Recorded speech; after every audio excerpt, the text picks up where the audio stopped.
I made a video a little while back about things that I liked about anime, especially when comparing them to Hollywood and Western media in general. So I want to do the same thing, except for things that frustrate me about anime, since it obviously has a lot of its own recurring tropes and style and that sort of thing. And some of it I think just takes away from anime and manga overall. So there's 6 things I'm going to talk about. 1 is power scaling. 2 is author self-inserts. 3 is harems. 4 is exposition. 5 is flashbacks during climaxes. And 6 is fan service. All right, so 1 is power scaling and overpowered main characters. For me, this is one of the most frustrating to watch, especially if you're into action and shonen type stuff, because the stories and worlds are usually cool, but the stories end up getting dull and frustrating very quickly because a lot of times what they'll do is there's just never an enemy that feels like an actual threat, and they almost function like a god in the world. So power fantasy is a whole genre. It includes things like the Misfit of Demon King Academy, Solo Leveling, Cheat Skill in Another World, Overlord, and a million other ones. The Misfit of Demon King Academy has the main character literally say, "Did you really think killing me would be enough to make me die?" And this is the kind of crap that you get with these super overpowered main characters because you have to do absurd things to challenge them. In Cheat Skill in Another World, the main character just meets new girl after new girl who falls in love with him like every single arc, and sometimes multiple girls per arc.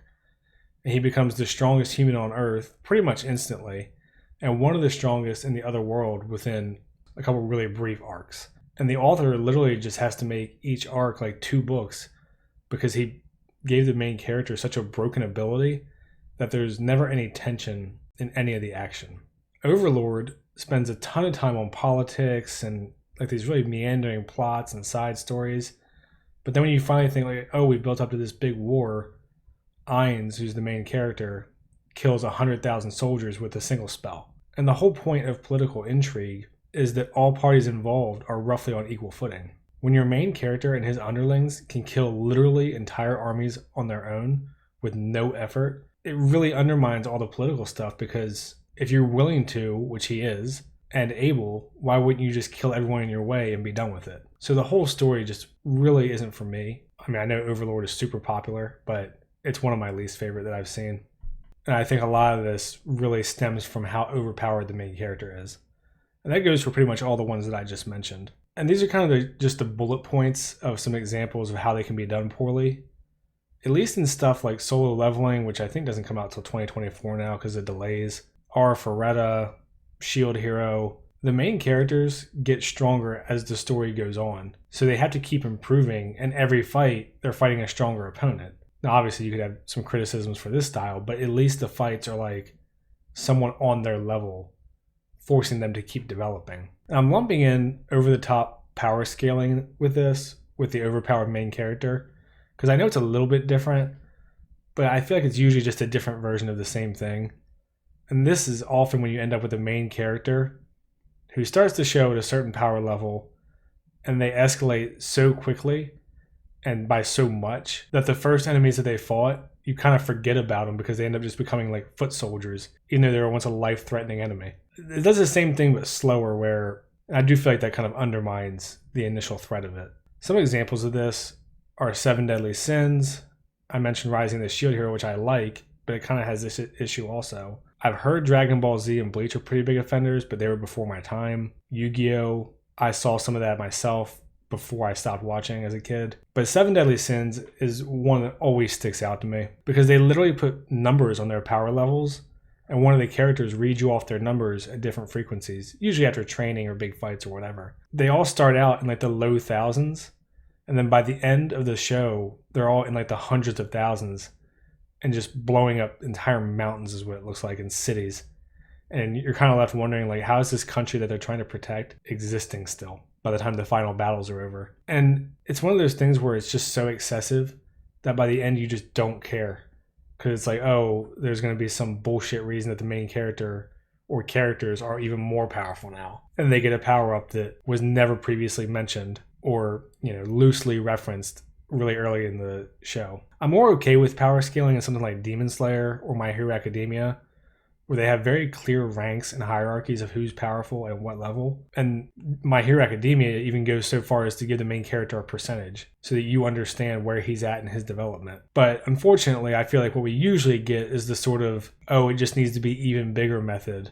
So then they just throw on a power and it breaks the entire story and world if you think about it too much. So both of these I feel like really just undermine the writing because of these overpowered main characters. Even though power scaling is usually more of an issue as the story progresses, it's generally the same criticism. Number 2 is author self-inserts. And this is one of the things I really hate the most. And this is kind of speculation, obviously, because we don't know what the author is thinking for sure.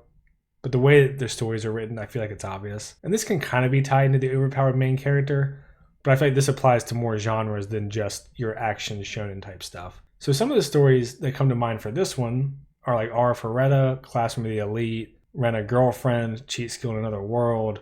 I'm sure you can think of a million other ones. And the reason I hate all these self-inserts is because I feel like it usually takes a character that is cool or maybe like a little bit edgy or badass to like pretty cringy and like edgelords. And for like an example is in Classroom of the Elite, bottom tier character Tomazaki, Uzaki-chan wants to hang out, Cafe Terrace and its goddesses, Cheat Skill in Another World. And I've seen a few other shows do this too, where the author makes it a point to give the main character a big dick. And it's just like, why? It's a completely unnecessary detail. And even when it's played off as a joke, like in Tomazaki or Uzaki-chan, it just seems like it's part of the author's self-insert fantasy. And especially when you combine that with the other shit going on in the stories. And this is a really minor spoiler for Aura Ferretta, so you might want to skip like 5 seconds in 5, 4, 3, 2, 1.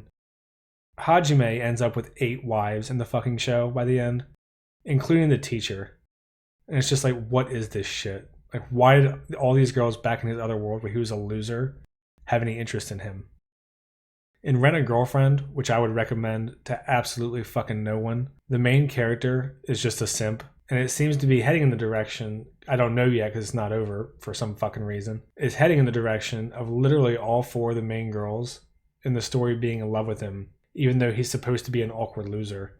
And we see it time and time again where he like can't even socialize with women. And I'm supposed to believe that this guy ends up with 4 in-world beautiful women that love him. Give me a fucking break. Ayano Kuji from Classroom of the Elite is cool. He's a little bit edgy, but Volume 0 gives his background. I'm not going to spoil anything. I'll just say it makes him even more unstoppable physically, and really intellectually too, than he already is in the main story. And it's just excessive. And then obviously you have that on top of the dick stuff, and there's a bunch of harem baiting later, and yeah, it just really is, it's just transparent. And I guess that's my main issue with the self-insert shit, is that it makes the authors just indulge in all of the excesses of the likable traits of the character.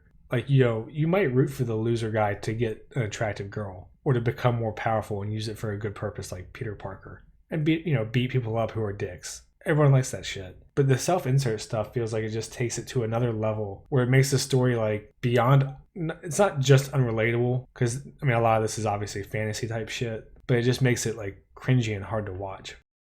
Number 3 is harems. And I know harems are a thing that a lot of people love in general, and especially in fucking anime, because every guy fantasizes about having one. As someone who's married, I couldn't imagine marrying multiple women at once. I'll leave that there. Some harem stuff I think can be well done, but a lot of the time it's again like this kind of edgy, gloomy main guy who suddenly has half a dozen girls that want him. And not only do they want him, they're all willing to share him. And I don't really want to name any newer series that do this because I don't want to spoil anything. Because obviously if I mention, the main character or the show, he's going to end up with a harem. And I know it's a whole genre, and like I said, it can be done well, depending on how it's done. But most of the time, it just kind of takes me out of the story. And one way to do it that doesn't bother me is actually Sword Art Online, which has plenty of its own issues. I wouldn't say it's my favorite part of the show, but at least, Kirito picks Asuna really early on, and other girls are attracted to him because he's the strongest in that world, but he picks one, and that's kind of the end of it. And obviously in real life, there are going to be men, and there are a ton of men who multiple women like, especially when you start getting into powerful and successful men. And if it's done in a way where it's believable, like the main character picking one girl like Kirito, or possibly if he really forms good connections with multiple women, and the women are also close on their own, I can buy that a little bit more. And, you have things where it's like there's supposed to be royalty and political marriages. So it makes sense a political person or a noble would have essentially concubines. My biggest gripe is definitely like it's just the edgelord who women just inexplicably flock to, or some other guy, even if he's not an edgelord. If it's just some guy who every woman that he meets just falls in love with him, and then he's just collecting them, and they have no character, it really just grates on me. Of course, I might just be the outlier on this one because harems sell. So, number 4 I mentioned is exposition. Exposition and internal monologues can obviously be really effective to give us context, especially if you're dealing with power systems or magic systems or weapons or whatever. But I feel like anime just gives way too much of it, especially during fight scenes. My least favorite version of this is when 2 seconds in battle is 10 minutes in screen time, because the main character is just listing off all their feelings and their considerations and their motivations, and it's just so much. We've watched the whole story. We know what you're fighting for. They have faces. We can see the expressions. I don't feel the need for all that most of the time. And as much as I like stuff like My Hero Academia, it can be really bad about this. Deku is rattling off all the possible moves in his head, or, thinking back to when he was quirkless or whatever. And it just goes on and on and on. And it just kind of sucks you out of the fight for so long that you're like, oh yeah, we're in the middle of a climactic fight that in real time is lasting 30 seconds. But it takes 2 episodes. My other least favorite form of exposition is when a villain explains their powers to the people that they're fighting so that the protagonist can find a weakness. It really makes your villain and your main character an idiot. It makes the villain an idiot because he's explaining things so that people can find weaknesses to exploit. And it makes the main character an idiot because obviously they're not smart enough to figure it out on their own, like how the ability works. And yeah, there's a million examples of this. Literally, My Hero Academia I just mentioned. Demon Slayer, which I also like, is guilty of this sometimes. It's just in a lot of stuff. And it's in a lot of Western stuff too in Hollywood. It's just something that I can't stand, that I really feel like is just unnecessary. Because I like when you have to struggle with the main character to be like, how exactly does their power work when by the skin of their teeth they're surviving?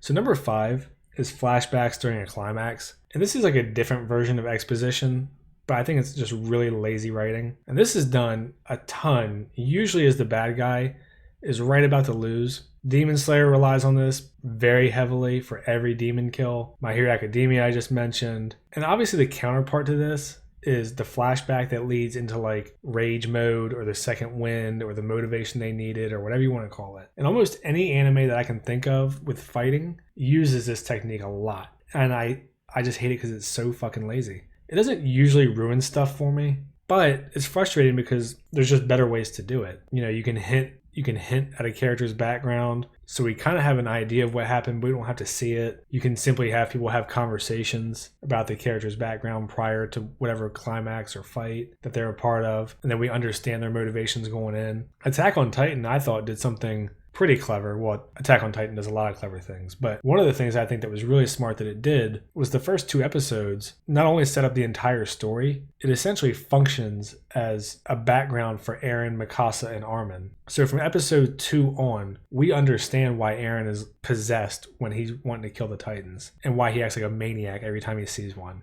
And this is just an example, but there's a ton of ways to do it, is my point. Hell's Paradise also did something similar this season, where it took an episode or 2 to build up. You get that Gabimaru is fighting to get his wife back, and that's all you need to know. You understand that he's skilled because of his background. He's fighting for his wife. Boom. 1 episode, done. Don't need flashbacks ever again. They still do them because I guess that's just the genre, but they aren't really necessary. I think a clever usage of this kind of flashback trope was actually in Jujutsu Kaisen. They used it for a pretty funny joke, even though it affects the battle also. When Todo has a reflex to protect himself with curse energy, and then we get this flashback to him with his favorite idol that's not even a real flashback, and he realizes that he shouldn't try to protect himself that way. At least that's a funny way to give him some motivation. It's a good joke, and it kind of comes out of nowhere in this really serious fight, which I could, some people would say is a criticism, but I liked it. I don't think there's anything wrong with simply having another character say, hey, why are you so willing to do such and such that you're willing to die or go on this journey or whatever? And then just have them talk. And then you can, even then, if you want to do the flashback, you can have them start to tell their story, do the flashback. Now we know their background and you got to show it. So my entire point of this whole fucking rant was just that it's really lazy from a writing perspective. And I think it's kind of emotionally manipulative to try to dump some really sad backstory onto the audience just when the villain is about to die and you're finally like, oh, he's getting what he deserves. They throw this flashback in, so hopefully you think it's a sad death. So my last one is fan service. And this is another one that might not be a popular opinion because people love it. And there's a reason that they keep doing it and it keeps selling. And there's giant anime titties everywhere. I get that it sells, but most of the time I think it's just dumb. And people end up in a sex position inexplicably, or a guy just walks in and a girl naked. I try to be charitable about not being too hard on shows for this, because obviously the disadvantage of animation is that the characters are just drawn. So you don't have the option to do what like a live action movie or show would do, which is just to cast super hot chicks and really big muscular dudes. Like there's a reason that Natalie Portman and Margot Robbie and Chris Hemsworth and all these people have been in a ton of movies, and there's always an excuse for them to take their shirt off or get in their underwear. So I get it. I just feel like it's pretty excessive sometimes. My complaint usually stems more from when it's just thrown into a serious show when you really don't need it. Like there are plenty of great shows that don't have any fan service. I just mentioned Attack on Titan, Death Note, I don't remember having any. Full Metal Alchemist doesn't really have any. Jujutsu Kaisen, and again, a million other ones. Even though I'm criticizing it, some shows do use it well. Like Konosuba, Food Wars, Kakagurui. It's super over the top, but it's just built into the show for humor. And those shows, I'm not even sure if they could exist without the excessive over-the-top fan service is kind of the joke of how good the food is, or the gambling, or darkness in the case of Konosuba. But at the end of the day, apparently hentai was the #2 search on Pornhub last year in America, so what the fuck do I know? So yeah, these are my 6 least favorite anime tropes and recurring things that happen, genre styles, whatever you want to call them. Obviously there's good and bad examples of all these things, but for the most part, I feel like these things fall on the bad side more than the good side. So yeah, that's it for me for this one. If you're still here, like and subscribe and all that shit. Thanks. See ya.